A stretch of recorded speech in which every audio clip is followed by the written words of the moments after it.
tonight. Ottawa is providing financial help for canola producers. The self-proclaimed Queen of Canada makes a court appearance.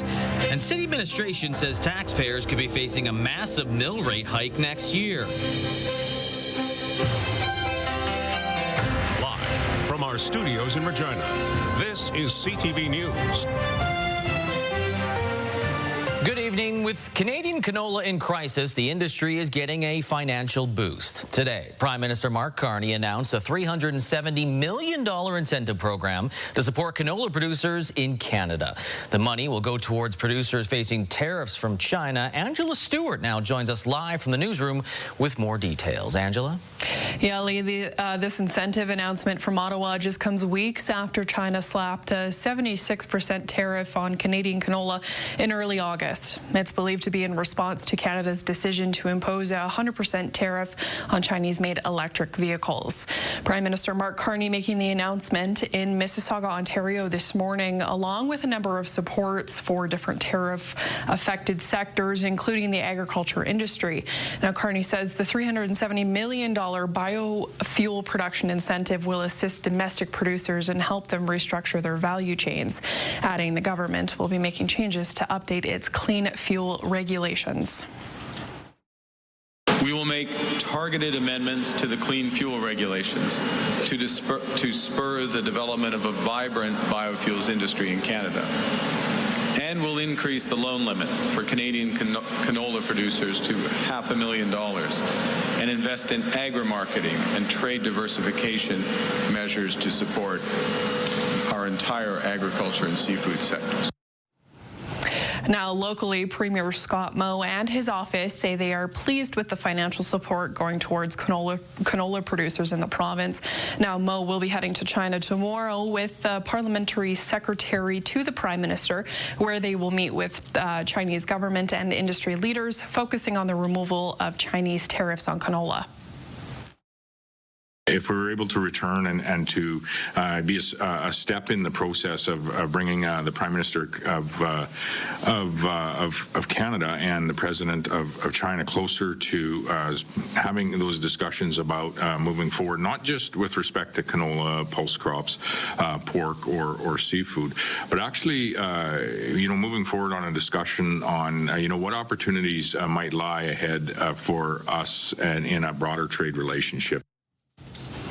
Now, in other developments today, China has announced it's delaying its decision on the anti-dumping probe into Canadian canola imports for another 6 months. That decision now set to come out on March 9th, which buys both sides more time to negotiate. Lee? All right, thanks, Angela. Angela Stewart reporting live for us tonight.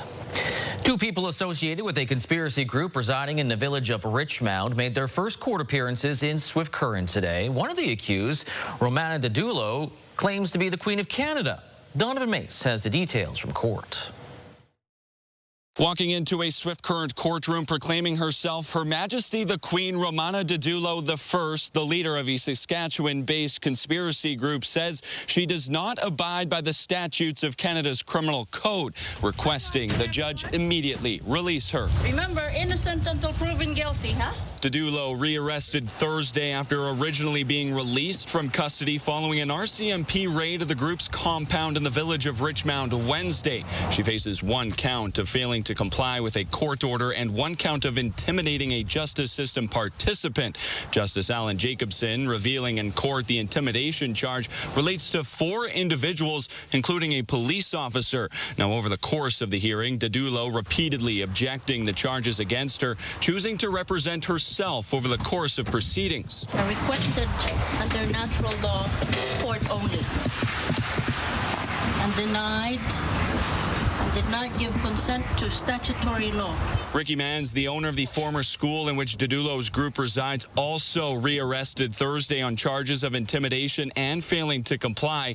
Manns also arraigned on multiple other offenses related to previous incidents, including assault. He, too, making references to natural law language, but is seeking the assistance of legal aid. Both Didulo and Manns are scheduled for bail hearings on Monday morning. Donovan May, CTV News, Swift Current.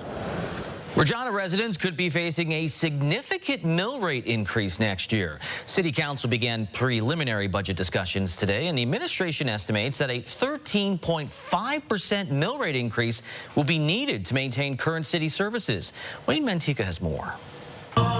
Years of trying to hold the line on taxes may have caught up with the city of Regina. We also need to be honest about how we got here.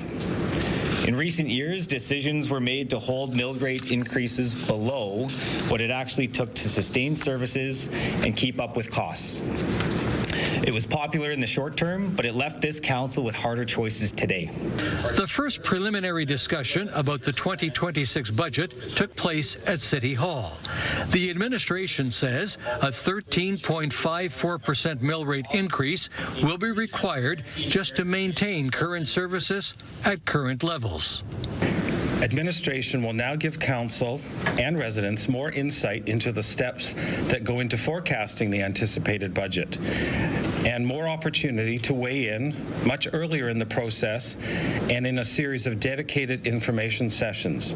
The city is projected to spend $555.67 million next year. The current mill rate will bring in $511 million in revenue for a shortfall of $44.67 million.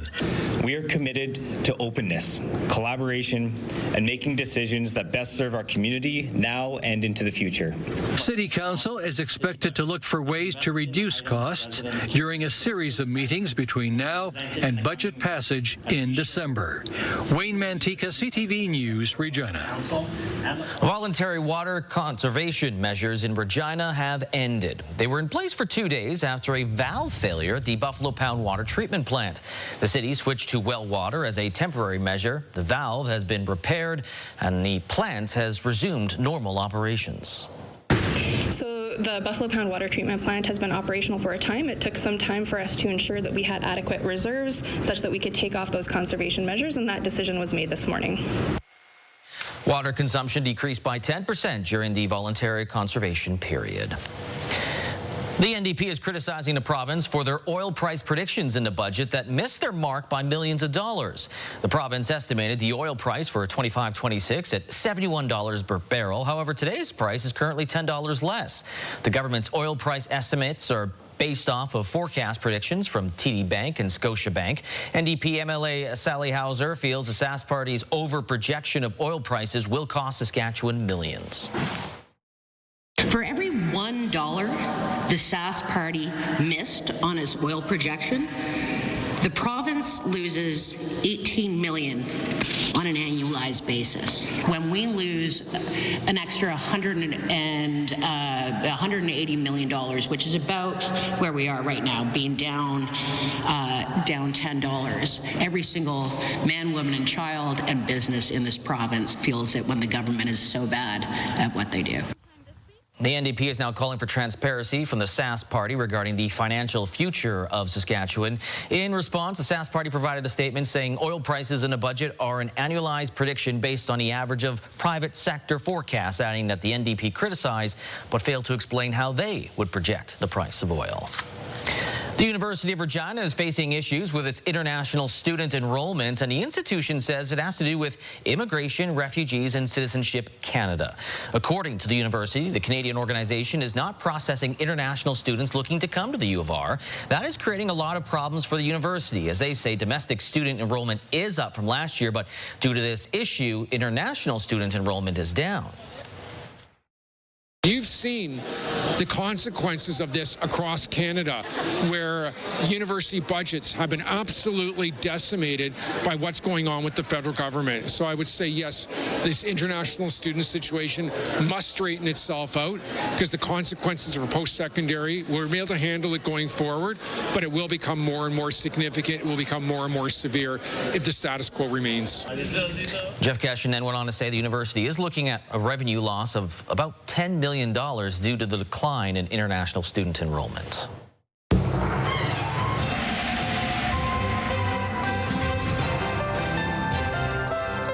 Sabine joins us for our first look at weather. We've had pretty cool conditions since coming off that long weekend. What can we expect for this weekend? Well, this weekend we'll see a little bit of a mix. We're going to start off a little cooler than seasonal, but end the weekend on seasonal note, Lee. And then we'll see those temperatures climb. I actually doubted myself for a second as I was looking those temperatures, but the temperatures will climb above seasonal for the start of the week before we start to see them cool back down into that seasonal range. Now, as you can see behind me, there is quite a bit of frostiness on the map, and that is because we are now under those frost advisories. Many of those areas in the shaded area will see those temperatures tonight drop to about 0, if not below 0. Right now, we're sitting still in the mid to high teens for much of the province, much cooler as we go all the way up north there, Stony Rapids at 9 degrees. The average is about 21, 22 degrees around this time of year. We only warmed up to about 15 late this afternoon. Heading into tomorrow, there will be a little bit of a warm-up close to the seasonal mark, just not there quite yet. But I'll have all the details coming up in your full forecast. Lee? The Regina Housing Authority offers programming designed to ensure safe and secure housing for those who cannot otherwise afford it. Now a longtime program user is speaking out about the lack of safety her family deals with on a daily basis. Mick Fable tells us more. For over a decade, Larissa has been renting through the Regina Housing Authority. She does not want to share her last name, saying she has concerns over her and her family's safety. So I was so grateful to finally have what I thought was supposed to be a safe home, and that's why I didn't escalate things fully until recently, just because it's enough, and enough is enough. Over the years, Larissa says there has been a revolving door of residents moving in and out of the neighboring homes, along with several violent incidents and a constant cloud of secondhand smoke. Being in this situation has had lasting impacts on her and her children. They get scared. They tell me that they're scared. We're all in counseling, trying to deal with these things in healthy ways. So I'm trying, but Regina Housing isn't working with me. She says she has contacted the Regina Housing Authority dozens of times for solutions. In a statement to CTV News, the Saskatchewan Housing Corporation, which oversees the Regina Housing Authority, said tenants are encouraged to reach out to their housing authority if they have concerns related to another tenant and to report suspected illegal activities to police. Additionally, the agency says housing authorities work with tenants to help resolve issues, and when all avenues to address concerns have been exhausted, housing authorities may proceed with an eviction. Larissa says she has reported the issues to both the housing authority and police on several occasions, but the problems persist. No one's listening, and these things need to stop. They're literally traumatizing my family even more, and there's no reason to do that. Regina police say they are unable to speak to specific cases, but encourage citizens to call them anytime they have concerns about the safety and well-being of themselves or others, and they will work to bring the incident to a safe conclusion. As for Larissa, she just wants her home to be a safe space for her children to grow up in. Mick Fable, CTV News, Regina. A 35-year-old man is facing charges accused of intentionally setting a grass fire north of Prince Albert. Fire crews and police were called to Highway 2 just north of Prince Albert on Wednesday afternoon, told the fire may have been intentionally set. The 35-year-old man from the Little Red River First Nation was found near the fire scene and charged with 1 count of arson, damage to property, and failure to comply with his probation order that instructed him not to have devices such as lighters or matches. A church on the Thunderchild First Nation, which housed more than just worship services, has been destroyed by fire. As Carla Shinkaruk tells us, the pastors of the church are prepared to stay strong and keep the community spirit alive despite the loss. This was Monday morning on the Thunderchild First Nation, the community's only church, a gospel church, going up in flames. As soon as they opened that door and we saw the black smoke and we saw all the fire coming out, we were all crying, devastated. The First Nation is north of North Battleford. Alvina and her husband, Fred Thunderchild, are the pastors of the church, buying it from the Catholic Church last year. Community members doing the renovations, including adding a kitchen, washrooms, and a fresh coat of paint. The community choosing the bright blue. It was almost to the point of completion. and we were going to be talking about having a grand opening. RCMP confirmed on September 1st around 8 a.m. Turtleford RCMP received a report of a structure fire on Thunderchild First Nation. Officers and local fire services responded. The investigation remains ongoing, which includes how the fire started. Anyone with information can contact police or Crime Stoppers. No injuries have been reported, and there are local theories on what happened, according to the head of Public Works, who oversees the local fire department. Somebody had broken into the building itself. What they done was peel back some of the metal. There was a couple things found outside, like speakers. He said it took 4 hours to get the fire under control. The Thunderchild are most saddened by seeing all of the work that community members put into the church destroyed. We don't fight naturally. We do it through prayer. We expect changes in what we pray for our people, because we're concerned about them. They say the more than 50-year-old landmark blue building was more than a church for the community, and they hope to rebuild. We're not giving up. This is not, the building is burnt, yeah, but our faith is not. Our faith still stands. Also still standing, the metal cross out front, reflecting their spirit to continue to worship. Carla Shankaruk, CTV News, Saskatoon. If you ever dreamed of roaring through the skies in a fighter jet, your dreams can now take flight right here in Regina. This Cold War Fouga Magister was built in France and served as a jet trainer with the French Air Force. An armed version did serve in several conflicts around the world. The plane, now owned by Golden Air Aviation and based at the Regina Airport. This bucket list experience is one of only 2 places in Canada where a civilian can take to the skies in a former Air Force fighter jet. Top speeds is about 750 kilometers per hour. The aircraft has been fully restored and available for those seeking a Top Gun flight experience. Be doing something else. It starts off with a little bit of banking, and we work the angle of bank up a little bit more just to see how they're coping with it, and introducing a little bit of G-force. We start off at sort of 1.5 and then work it up to 2.5, 3G. If everything's going well there and they want to see a little bit more, then we can do some loops and rolls and a few what we call gentlemen's aerobatics. Ah, yes, gentlemen's aerobatics. This vintage fighter jet will be one of many aircraft on display at the Regina Flying Club free open house this weekend, Sunday, from 10 a.m. till 4 p.m. And speaking of vintage things, the Queen City Antique and Vintage Market is on this weekend. The Cali Curling Club hosts the biannual market where you can find no end of things old and collectible. Furniture, glassware, jewelry, and clothing all on display and on sale. The place was already busy on Friday afternoon with hundreds of people looking for that great deal or one-of-a-kind item. Good music, good food, and other reasons to take in the event. The $5 admission charge will get you in for both days, and there's a wide age span for the people that are at the market. Well, usually I think the younger people are more interested in mid-century modern, you know, stuff from the 50s, 60s, 70s, but that could go all the way up to the 90s. And then vintage clothing, that's another thing that's popular with younger people. The market is open at the Cali Curling Club until 8 p.m. this evening, and on Saturday from 10 a.m. until 4 p.m. Still ahead, Ottawa announces new initiatives to battle tariffs while eliminating the EV mandate. And a 12-year-old in Lethbridge is charged with attempted murder.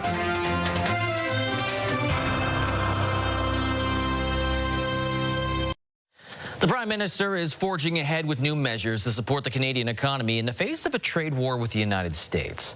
Mark Carney is introducing a Buy Canadian policy along with tariff relief for certain sectors. He's also hitting pause on the electric vehicle sales mandate. Abigail Bimman takes us through what we know so far. We will build big, build bold, build Canadian. Touring a plant in the Greater Toronto area, the Prime Minister laid out Ottawa's plans to help Canadian industries in the face of a trade war, including help for those impacted by tariffs with a new $5 billion fund and specific help for the canola sector, hard hit by Chinese tariffs last month. What will be important here is to see how the federal government and provincial governments work with the business community to really identify what those needs are, support them, and work closely with labor organizations and the workers themselves. And the Prime Minister is pausing the 2026 electric vehicle target while reviewing the overall mandate. He's finally admitted that the Conservatives were right, just like we were right on the carbon tax. But he's doing a clumsy retreat, saying that he's going to delay this mandate. Mark Carney also promising more federal action for the Buy Canadian movement. The government's introducing a new comprehensive Buy Canadian policy that will move from best efforts to buy Canadian to a clear obligation to do so. No word on what that means for the deal to buy American F-35 fighter jets, still under review by the government, while a new climate competitiveness strategy was announced as coming soon. I'm glad to hear that we are finally hearing a little bit about climate change from the new Prime Minister, who has been, eerily silent on this issue. In addition to a new climate strategy, the Prime Minister also promised a new defense strategy to support defense spending he described as, quote, enormous, and all this against the backdrop of a looming fall budget to explain how all the investment and austerity will be balanced. Abigail Beeman, CTV News, Ottawa. Shocking story out of Lethbridge. A 12-year-old boy has been charged with the attempted murder of his younger brother. According to police, the boy claimed an unknown male entered his home and stabbed his 7-year-old brother before fleeing the scene. The victim was taken to hospital with critical injuries. Police say a knife believed to have been used in the attack was seized during a search of the property. Investigators allege the 12-year-old attacked his brother, believed he killed him, and then lied about the intruder. The 12-year-old has been charged with attempted murder and aggravated assault. He's currently in police custody awaiting his next court appearance. The James Smith Cree Nation is sending its support to the Hollow Water First Nation in Manitoba after stabbing attacks that left a woman dead and 7 others injured. The stabbings in Manitoba took place on Thursday, resulting in the death of an 18-year-old woman who was the suspect's sister. The others remain in hospital. It echoes a bit of a similar situation in Saskatchewan on the anniversary of the deadly stabbings on the James Smith Cree Nation and the village of Weldon. In light of the tragedy in Manitoba, the nation extending its condolences, say they are not alone in their time of grief. Ottawa is providing $3 million in humanitarian assistance to support thousands who are impacted by a deadly earthquake in Afghanistan on Sunday. Global Affairs Canada says $1.3 million will be directed toward the World Food Program to scale up its ongoing response. The International Committee of the Red Cross will receive $1 million in support for conflict-impacted communities that were hit by the quake. Meanwhile, Care Canada and Islamic Relief Canada both received $350,000 to support clean water, sanitization, and shelter efforts. The Lebanese government says it will begin executing a plan to have its military disarm Iran-backed Hezbollah. The Lebanese cabinet did not offer a time frame for their plan and noted that its military has limited capabilities. There has been a national divide over Hezbollah's disarmament in Lebanon ever since last year's war with Israel. And all 5 cabinet ministers left the session in protest on today. The U.S. and Saudi Arabia have been calling for Hezbollah's disarmament as well. 30 Palestinians have been killed in the last day across Gaza, according to the region's health ministry, as Israel presses forward with its offensive.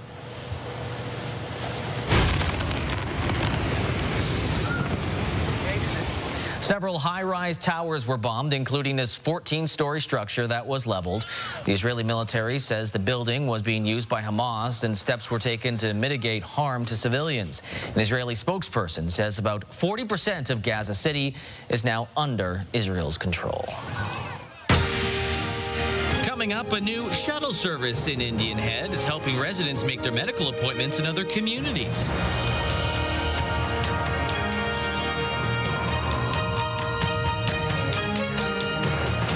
Monday on CTV Morning Live, with nearly a quarter of harvest in the bin, we'll learn what we can expect for the remainder of the Saskatchewan crop. News, weather, and traffic. It's everything you need. CTV Morning Live, weekdays 6 to 9.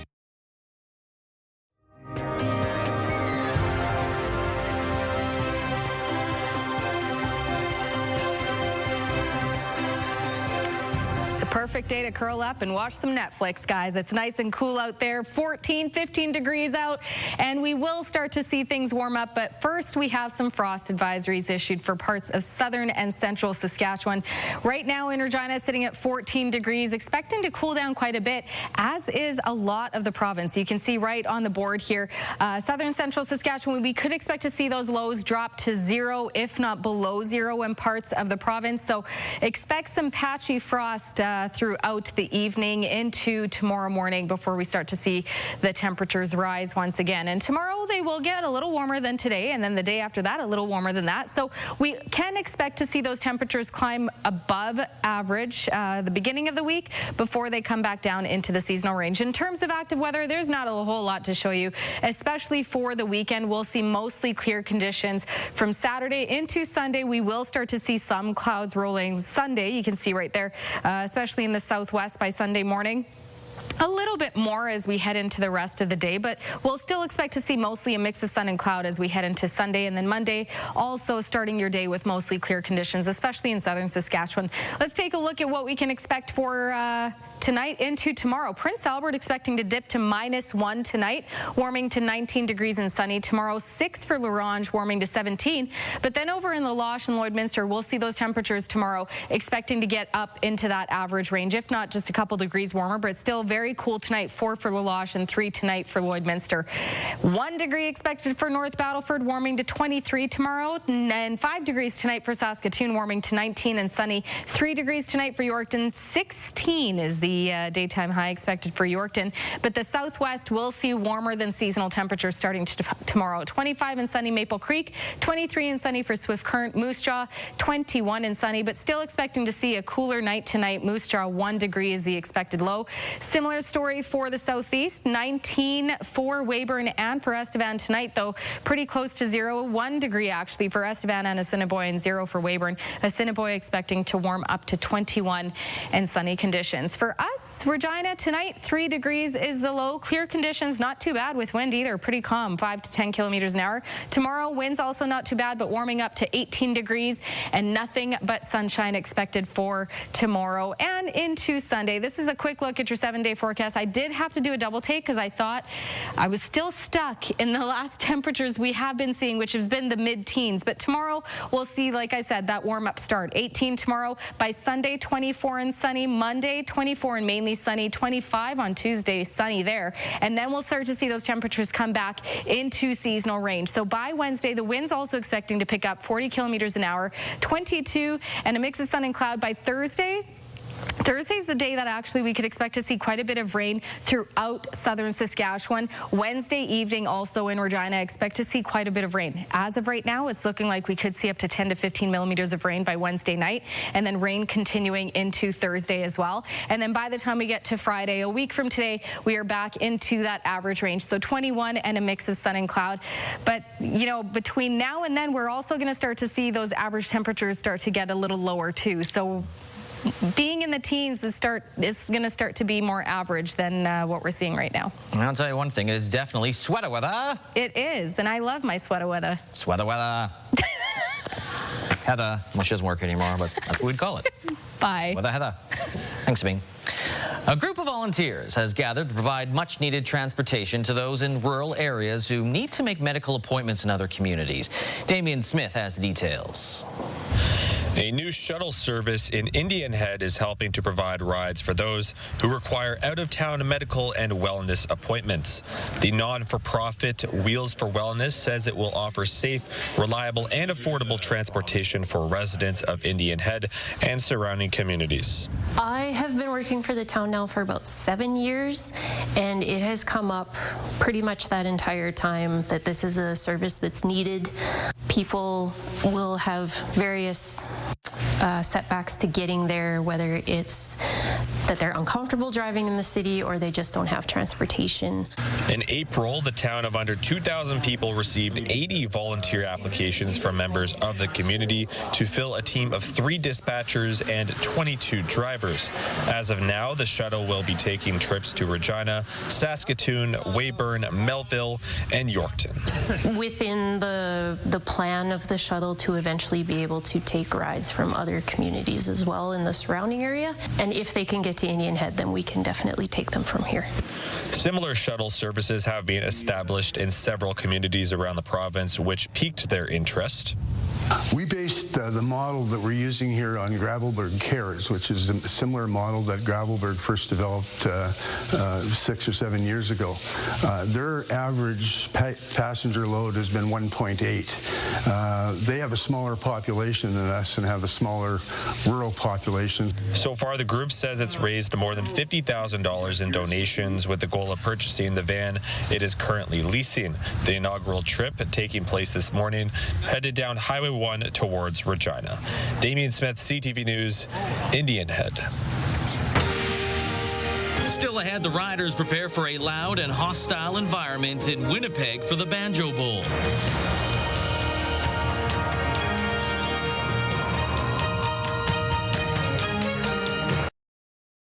Wardrobe consideration in part by Colin O'Brien Men's Shop. Kosi Onika is set to make his first start at safety for the Saskatchewan Roughriders in the Banjo Bowl as Jackson Ford is out with an ankle injury and Nelson Lacombo is still out after missing the last game. No big changes for the offense other than having to deal with a hostile crowd. Jacob Carr has more. The Riders have had a tough time winning games at Princess Auto Stadium recently. In fact, you have to go back pre-pandemic to see the last time they won a Banjo Bowl versus the Bombers. Third down could be over for the Bombers. Need a first down. Strebler's in trouble. Strebler's going down. He tosses it up. It is picked off. And the team knows there will be no love lost from Winnipeg fans this Saturday. Hornet's nest, man. That's what we're kind of walking into. We know that, and but we feel like we can bring what we need to do to extinguish it, and it's going to be no easy task, though. We know they're a great team, and their backs against the wall. They're coming off of a loss in a big game. Some members of the Riders are brand new to the heated rivalry, but they have been initiated by fire at the Labor Day Classic. Now the goal is to exorcise the Banjo Bowl demons. Everyone says it's the hardest place to play in the CFL for sure, especially the Banjo Bowl. They said it's sold out every year, and I know we haven't won the Banjo Bowl in a while here at Saskatchewan, so it's definitely something we're trying to rewrite this year for sure. Then there's Jackson Ford, who grew up in the Queen City and is now a third-year member with the hometown team. What it means to me in Saskatchewan, it's the rivalry game, man. We want to beat them here, we want to beat them there, we want to beat them every time we play them. So it's a huge game for us. For context, the last time the Riders emerged victorious in a Banjo Bowl, Ford was starting his collegiate career with the Regina Rams. He says the team is itching to stop that skid. Looking forward to breaking the streak. Jacob Carr, CTV News, Regina. Meanwhile, the University of Regina Rams hold their home opener tonight at Leibel Field as they take on the University of Alberta Golden Bears. First and goal from the 3, and why not? Erickson again, up the middle, touchdown Rams. Rams coming off an overtime victory in Calgary to open the season. Marshall Erickson had a program record 4 rushing touchdowns along with 170 all-purpose yards. Kickoff is set for 7 o'clock. As for the U of S Huskies, they will host the UBC Thunderbirds. Huskies won their season opener 29-20 in Edmonton with quarterback Anton Amundrud throwing for 3 touchdowns in the win. Kickoff up north at Griffith Stadium is also 7 o'clock. Coming up, Prince Albert officially opens its brand new pool.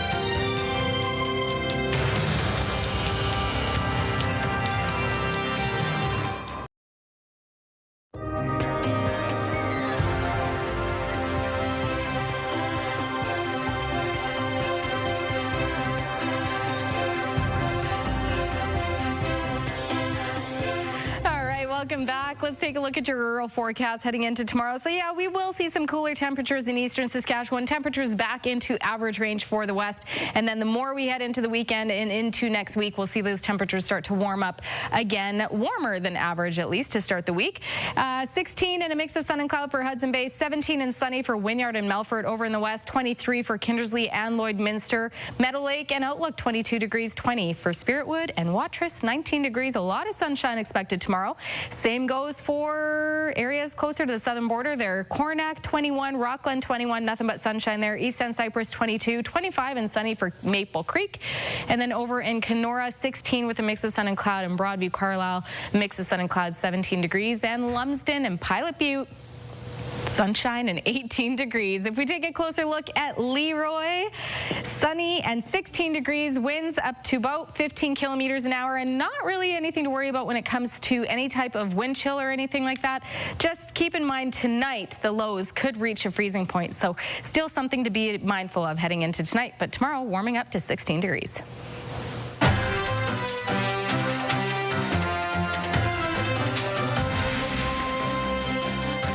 Last month, shovels hit the ground for the new aquatic center here in Regina. Although it's going to take some time to enjoy, construction expected to be complete by 2029. But the Queen City isn't the only Saskatchewan community with sights set on a new pool. As Jasmine Pelche shows us, the city of Prince Albert officially opened up their new facility.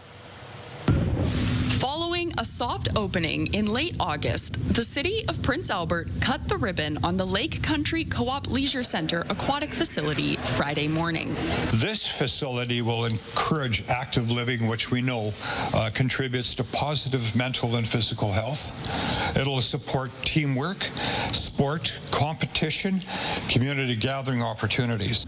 Construction on the project began in 2022, and it opened gradually throughout 2025, beginning with the twin rinks earlier this year. The 47,000 square foot aquatic area's water slides, wave pool, and lane pool are now open for use. The $117 million project is partially funded through a $20 million commitment from the province and $24 million from the federal government. The city will cover the remaining $73 million. The city says this is the largest recreational infrastructure project in Prince Albert's history. The large-scale project began under former Mayor Greg Dion and a different city council. This took 10 years to get. So when you finally get to the end of the road and you see what we built for the kids, and that's what people don't understand. They didn't build it for me. We built it for the kids and my grandkids. And the future of the community is going to be great with this facility. Lake Country Co-op secured naming rights for 25 years with a $10 million contribution to the project. The Prince Albert Kinsmen are the title sponsor for the wave pool with a $450,000 commitment. Jasmine Pelche, CTV News, Prince Albert. An elderly couple from Wolseley is dealing with a bit of a financial fallout after a car rammed into their property in Moosomin. They haven't been able to afford the repairs after getting the quote from SGI. Regina Declute has the details. In early April, Marilyn Arkansas received a phone call from RCMP saying a car had crashed into the side of her property in Moosomin. My first feeling was, oh my God, people have been hurt. I didn't worry so much about the house at that time. You can replace things, you just can't replace people. Arkansas says her tenants had left the house only 20 minutes before the collision. The tenant was actually, it was a young couple, and the young lady was 9 months pregnant. She had her baby 2 days after the house was hit. According to the RCMP, the driver experienced a medical emergency before the vehicle hit the home. The driver was transferred to Moosomin Hospital, where they were pronounced deceased. It's just been a disaster for us. I know it was much worse for the people that lost their loved one, but it's been a disaster for us too. Arkansas says she and her husband renovated the property a few years ago for their adult children, later renting it out. But since the crash, the house is sitting empty, with repairs at a standstill due to issues with insurance and finding contractors. My grandson got married in Calgary on the 15th of August.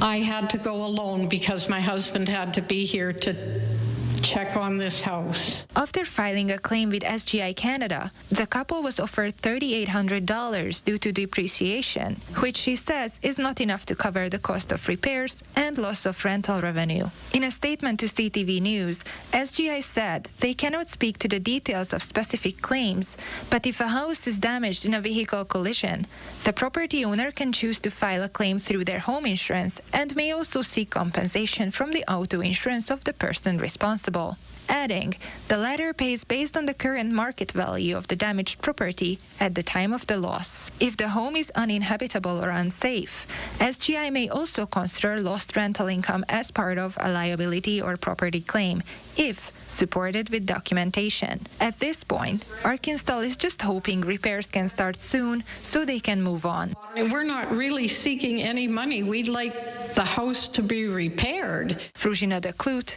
CTV News, Moosomin.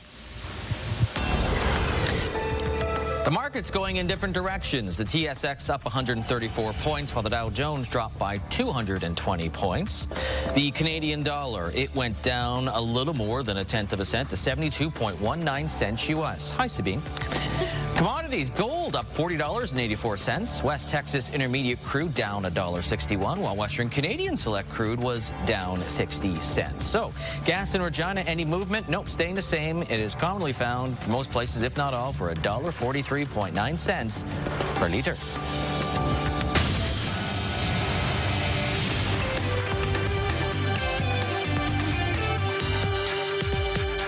The new Liberal government is delaying the electric vehicle mandate of the old Liberal government. Under Justin Trudeau, the government had called for 20% of passenger vehicles to be electric by next year. But the new Prime Minister, Mark Carney, says vehicle makers have enough on their plates dealing with tariffs imposed by Washington. Home sales in Montreal were up 12% in August, year over year. Prices also climbed. The median price of a single-family home was just over $633,000. That's a 7% increase over last year. While Canada lost jobs last month, the U.S. gained, but only 22,000. Economists had expected 75,000 jobs to be added.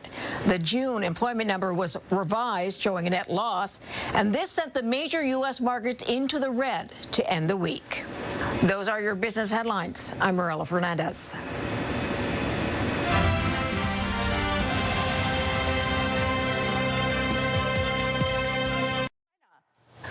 Coming up tonight after the newscast, we've got a movie, Godzilla, King of the Monstars. I think it's a sequel to Space Jam. Big Bang Theory at 10 o'clock, E-Talk, and you got your local and national news. National 11, local 11:30. Lego has revealed its most expensive set ever. And I have left the prompter over here, so I'm going to move my foot. And the fourth is strong in this one. And there we go. Okay, the Lego Ultimate Collection Series Star Wars Death Star is the first ever set for sale for $1,000 US, or nearly $1,400 Canadian. It takes more than 9,000 pieces, every parent's nightmare, to assemble the iconic battle station, complete with 38 minifigures, including Stormtroopers, Darth Vader, and Luke Skywalker. I mean, it does sound like fun, though. So you put that all together, but then, like, you want to play with it, but then... No! It's display. I'm still on the hunt for the Friends house. You not seen the Lego movie? You just let them... No, I haven't. All right, when an arrest video is going viral after a well-known children's restaurant mascot was taken away in handcuffs. You detained Chuck E. Cheese. Police in Tallahassee, Florida, crashed a birthday party to arrest a Chuck E. Cheese mascot for credit card theft and fraud. Body cam does show video, shows officers escorting the man, still in costume, putting him in a squad car, but they did have to take his mouse head off to get him into the car. So the mouse goes to jail. Like, they didn't even take the mouse head off before to make sure they had the right guy? You don't want to traumatize the children. Well, that's true. But what if they had the wrong guy? So if the mouse went to jail, who ratted him out? Oh, no. Here we are. Yeah.